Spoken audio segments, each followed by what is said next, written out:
Pertencimento. Pertença. Caros senhores, senhoras, meus amigos, irmãos em Cristo Jesus. Hoje é dia 2 de janeiro de 2022. Inicio o ano de 2022 repetindo a oração que Jesus Cristo fez por nós, assim dizendo: e não rogo somente por esses, mas também por aqueles que pela tua palavra hão de crer em mim.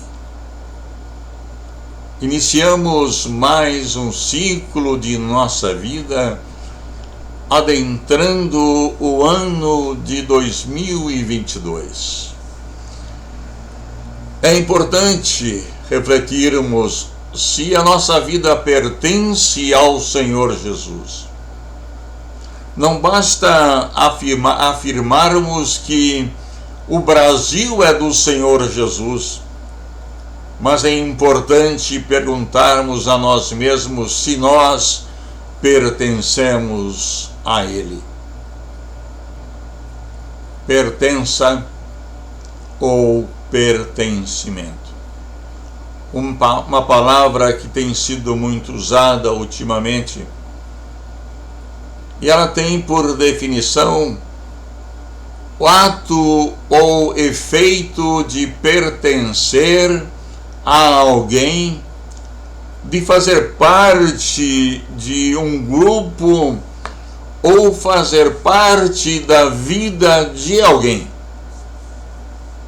Essa é a definição que nos traz o dicionário a respeito dessa palavra.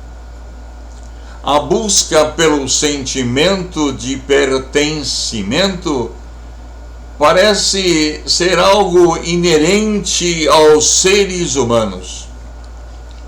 Estamos sempre procurando fazer parte de um grupo, de alguém, e essa busca ela é refletida nas relações que concretizamos.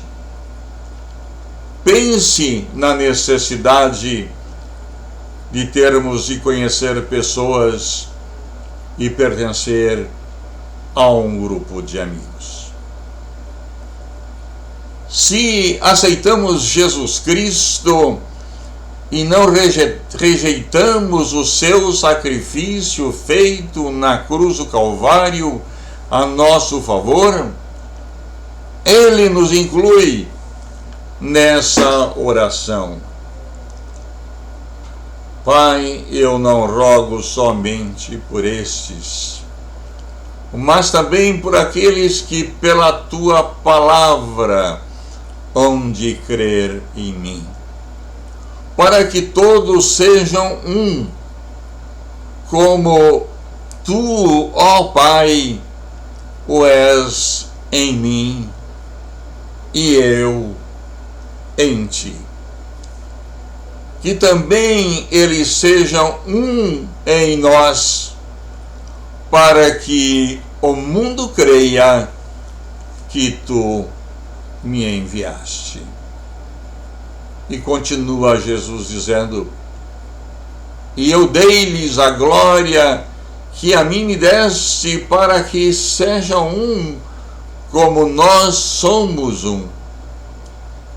Eu neles e tu em mim, para que eles sejam perfeitos em unidade, e para que o mundo conheça que tu me enviaste a mim e que os tens amado a eles, como me tens amado a mim.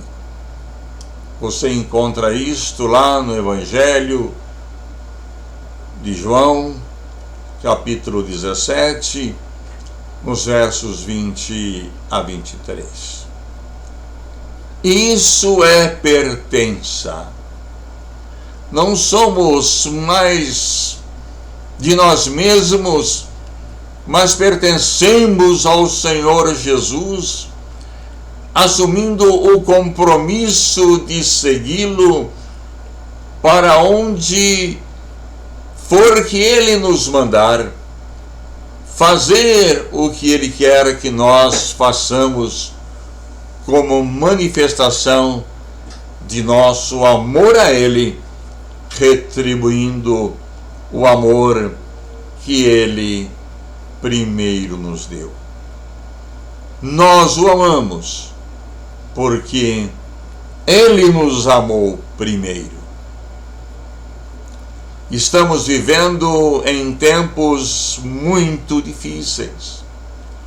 Tivemos oportunidade de falarmos sobre os acontecimentos que ocorreriam quando de sua volta para buscar a sua noiva, e nós fomos lá recorrer em Mateus capítulo 24 e pudemos aqui estar discorrendo sobre isso nas últimas vezes que falamos, baseados na palavra de Deus. E esses acontecimentos eles viriam quando Jesus viesse buscar a sua noiva, a igreja, como ele mesmo afirmou. Quer me parecer que esse tempo já se iniciou com a perseguição aos cristãos, não só nos países tidos como comunistas, mas também aqui em nosso país. Recentemente foi aprovado na Câmara dos Deputados do Estado do Rio de Janeiro um projeto de lei que discrimina os cristãos, proibindo-os de abordarem alguém na rua e falar de Jesus. Chamam a isso assédio religioso. Eu não preciso dizer aqui que esta lei ela é inconstitucional ou algo que o valha, porque eu não quero aqui dar aula de direito, mas eu estou falando sobre Jesus Cristo. Mas eu acredito que o governador do Rio de Janeiro, se tiver bom senso, não sancionará este projeto de lei.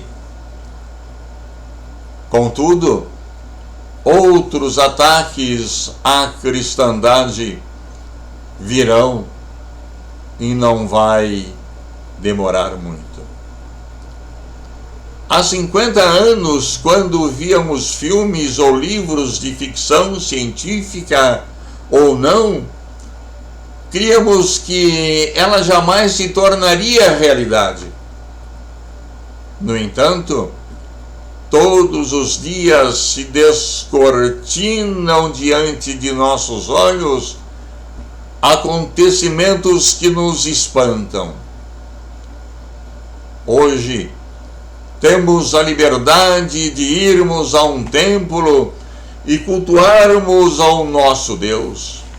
Temos ao nosso alcance a Bíblia Sagrada e podemos lê-la e levá-la aonde quisermos.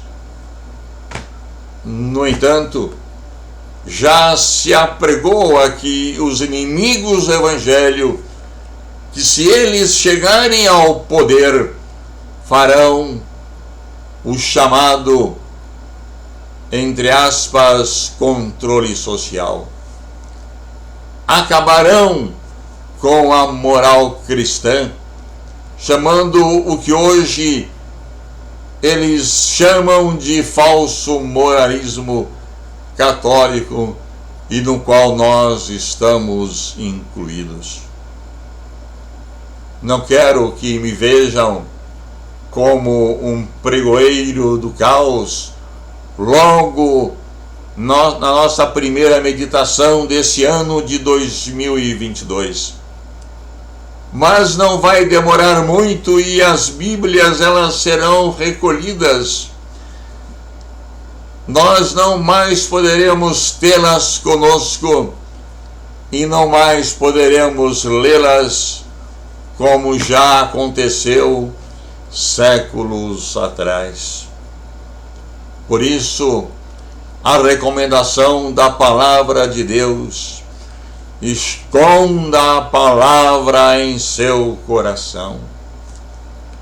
Hoje, na mensagem que envio pelo WhatsApp a mais de 200 amigos, recomendei que guardem a palavra de Deus na sua mente e no coração, para que ela surta o efeito pelo qual Deus a destinou, ou seja, construir ou reconstruir a sua vida. Se conseguirmos fazer isto, guardando em nossa mente e em nosso coração a palavra de Deus, ela sobreviverá ao extermínio que os inimigos do Evangelho querem cometer. Existe um livro de ficção que se tornou um filme e que tem sido exibido aí, livro esse escrito por Gary Whitta, no qual ele narra uma história de que há 30 anos depois de uma guerra ter dizimado o mundo, um guerreiro solitário chamado Eli caminha por horizontes arruinados, dando esperança para os que sobreviveram. Chegando em um determinado lugar, encontra um grupo de sobreviventes e entre eles um homem que somente ele compreende o poder de um livro que ele carrega. E esse livro que ele carrega é uma Bíblia Sagrada. E está determinado esse homem a apoderar-se dela, pois com ela ele dominaria os demais sobreviventes daquele lugar. Apesar de Eli preferir a paz, ele arrisca a sua vida para proteger a sua carga preciosa, pois precisa cumprir o seu destino de ajudar a restaurar a humanidade. Na história, esse homem consegue tirar de Eli o livro sagrado que carregava consigo. E quando abre a caixa onde estava guardada esta Bíblia, ele percebe que ela está escrita em braille, pois Eli era cego. Eli, havendo escapado da perseguição daquele homem, pois queria pegá-lo para entender o que estava escrito no livro sagrado, ele chega em um lugar que deram o nome de Alcatraz, onde outro grupo de sobreviventes cristãos estavam reunidos e esperavam a qualquer momento que alguém viesse trazendo consigo uma Bíblia. Perguntaram a Eli se ele trouxera consigo a única Bíblia que sobreviveu existente, e ele afirma que sim. Então pediram-lhe: dá-me a Bíblia, dá-me o livro. Ele pede a um deles que pegue muitas folhas de papéis e uma caneta e se dirigem até uma sala onde Eli, este personagem, se acomoda em um sofá e pede àquele cristão que com ele estava que começasse a escrever. Eli, aquele homem que nasceu cego, então começa a ditar a Bíblia verso por verso, de Gênesis ao Apocalipse, pois ele a tinha guardado em sua mente e em seu coração. Assim, a Bíblia voltou a ser escrita à mão, pois não tinham com que imprimi-la, mas já era o suficiente para fazer o benefício que dela esperavam. Se vocês lerem o livro ou assistirem o filme, verão que a ficção ela está próxima a tornar-se realidade. E a Bíblia somente sobreviverá se nós a tivermos gravado com fogo nas paredes de nosso coração e guardado cada palavra em nossa mente. A isso eu chamo de pertença. Pertencermos ao nosso Senhor Jesus Cristo, seguindo a sua palavra e praticando-a, seja a que custo for, até mesmo arriscando a nossa própria vida, se necessário for. Vida essa que não é mais nossa a partir do momento em que a entregamos ao Senhor Jesus. Chamo vocês a uma reflexão. Examine-se se em seu coração tem lugar para Jesus.